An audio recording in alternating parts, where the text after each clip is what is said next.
Hi. So, I'll do these in separate videos. So let's go ahead and we're going to hit the first question, which is going to be dealing with guys who are significantly larger than you. And I suppose this is going to go both ways. Dealing with guys who are significantly smaller than you. Because one of the first things that one of my coaches had said when I first started was that for the person on top, he's not a light guy, right? He's a little bit on the heavier side, probably 200 pounds. So it's not like really heavy, but pretty heavy. And people were getting away from him all the time, and he didn't actually really start to understand how to be heavy until he had reached about brown belt. So, and I'm going to talk this from both perspectives here, right? And I'm sorry if that is going to disadvantage the person who asked the questions about dealing with people who are so much bigger than them. But this is going to apply for both people, right? So if Jet were here right now, I would be demonstrating with him because he's 130 pounds, I'm 170. So, there's a 40-pound difference there between us.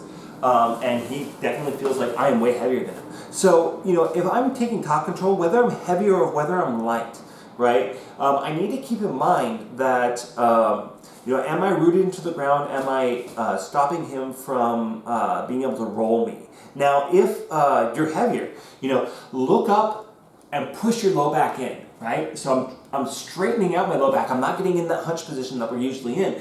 I'm going to be looking up, and I want to keep my weight on this side of his sternum, right?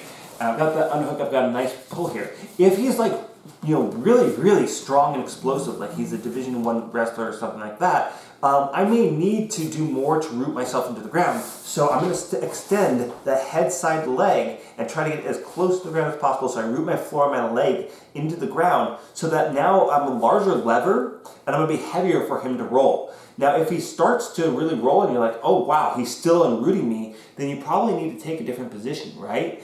So if he's, starting to lift and unroot, maybe I'm going to switch into a switch base. I'm going to be kind of heavier over this side.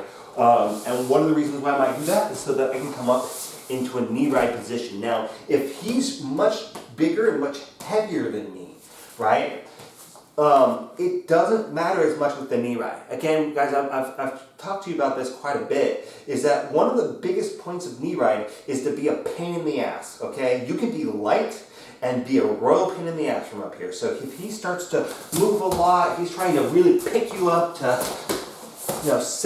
take you off of him, I'm going to be all over the place here. If he was being able to lift me off of him from that side control position, maybe I need to go into that arm right? And the purpose of this may not even be that I'm going to, really attack from the side control position, but now that I've got his arm out here and it's extended out here, he's pinned to the ground in a way that I couldn't do before, so it's going to be harder for him to roll me, right? Now, he would have to be a real beast in order to start to lift you from this position and unroot you with that arm.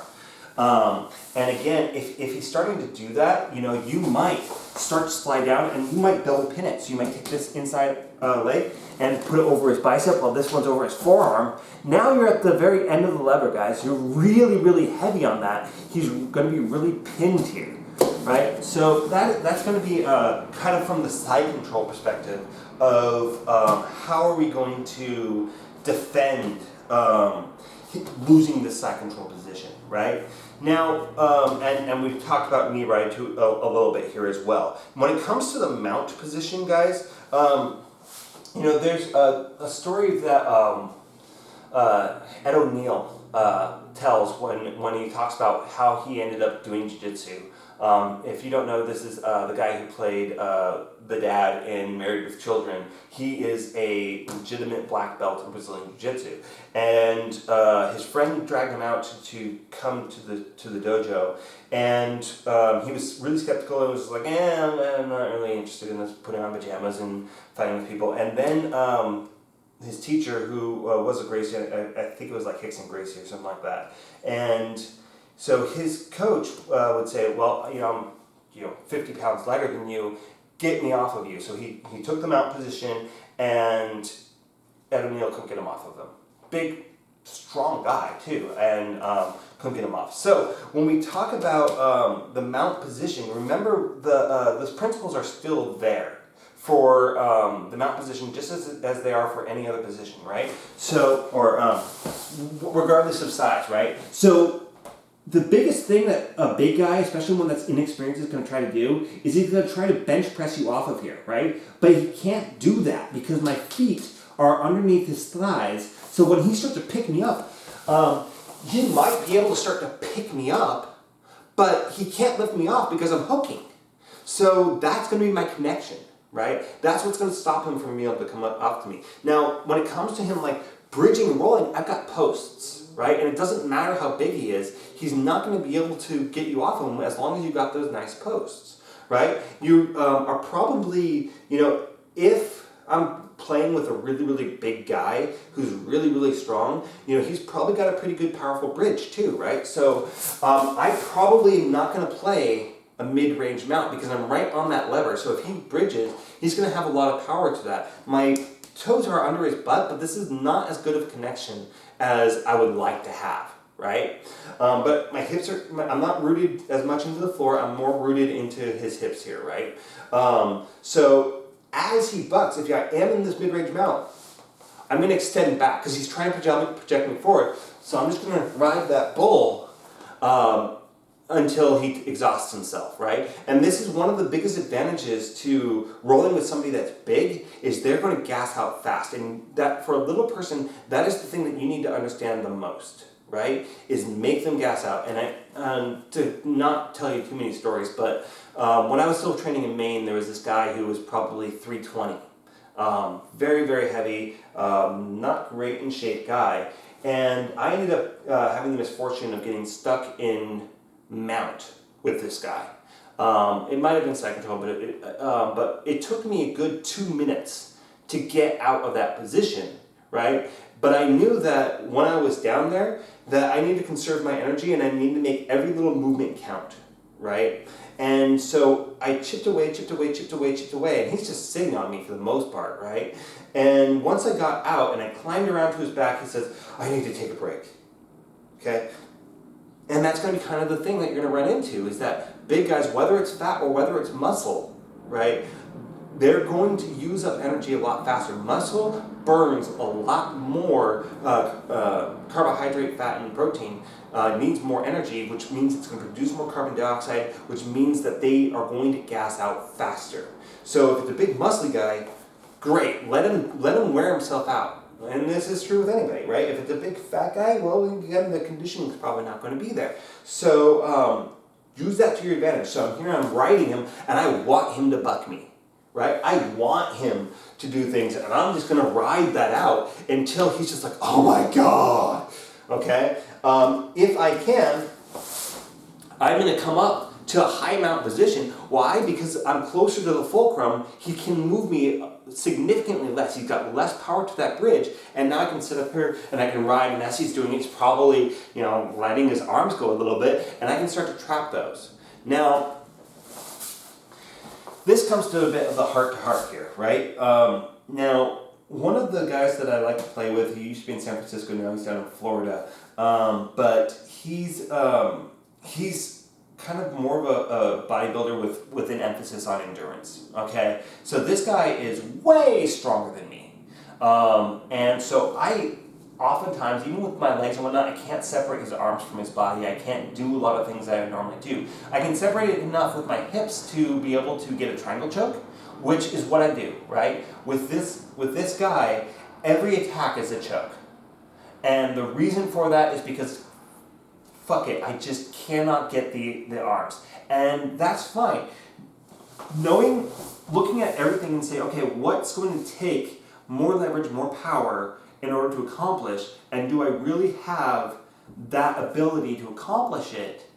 And if you can't, move on. Move on to something else. Move on to something that you know you can get.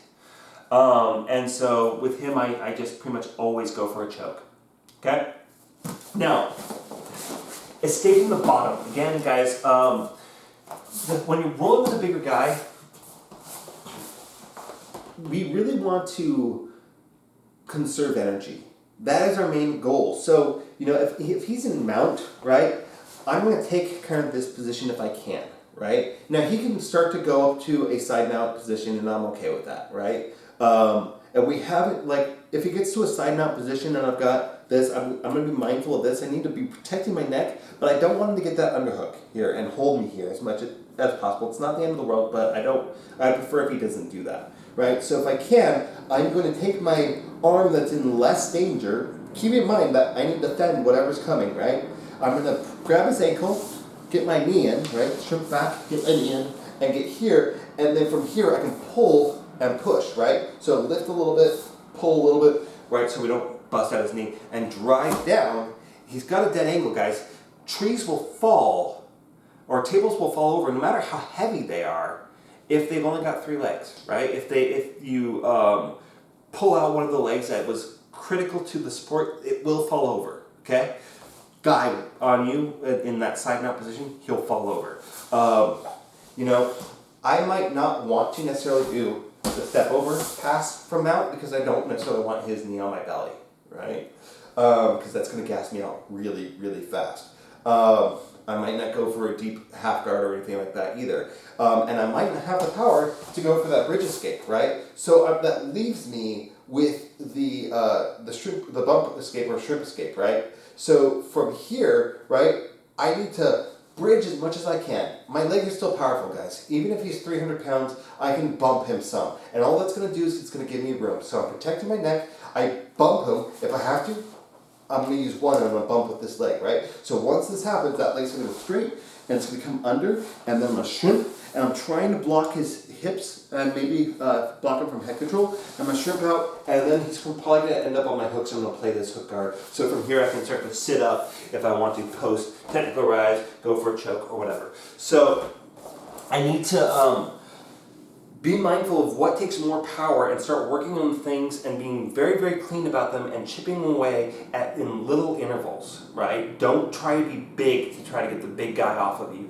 Try to chip away at his base because, for one, he's not going to move as fast as you because he's that much bigger and he's either out of shape or he's all muscle. Either way, he's going to be having to lug that weight around to try to get to you, right? So then you can start to chip away in little tiny bits in order to get into a better position. So when we're talking about a side control position, guys, remember that just with like mount or side control or whatever we're doing here, I don't want him crushing my orange, right? So anything I can do to keep him off of me. Now, when it comes to getting somebody to not crush your orange, whether it's mount or anything, I need to create a frame. I don't want to push off of him because that extends my arms and that's going to put me in danger. But I can create a frame here, right? And I can kind of keep him up just a little bit. I don't need to keep him all the way off of me. From a side control position, I need to keep in mind of creating my frame and then kind of just pushing off. And this might be enough that I can go for this guy. It might be enough that I go for this guy where we check out and push him over the top or whatever. But really, not letting a big guy establish a position is going to be key. Now, I will remind you guys that in the last tournament I did, I ended up getting stuck in this guy's side control, and this guy was just incredibly strong, and he had just really, really good pressure. He had good control and good connection, and I never got out of that side control position. I almost got him with when he slid into knee ride, and I was able to control his knee ride, and he wasn't able to move. But once he realized that I was actually better at defending his knee ride than he was at playing the knee ride, he went right back to side control, and I was fucked. But generally speaking, guys, prevention is going to be so much more important than trying to find a cure for it, right? Because you're just like trying to create that escape when they are already really well settled down. It's going to be an uphill battle for you. And so if you can prevent that connection, if you can prevent them from putting weight on you in the first place, you're going to be much better off. And I think that's about what I want to say on that. If this doesn't answer your question, please feel free to say so, and I will do a follow-up video on it to talk about it from multiple different positions. And maybe I'll try to get Jet involved if that's possible. So think about it. Let me know what you think, and I'll be back.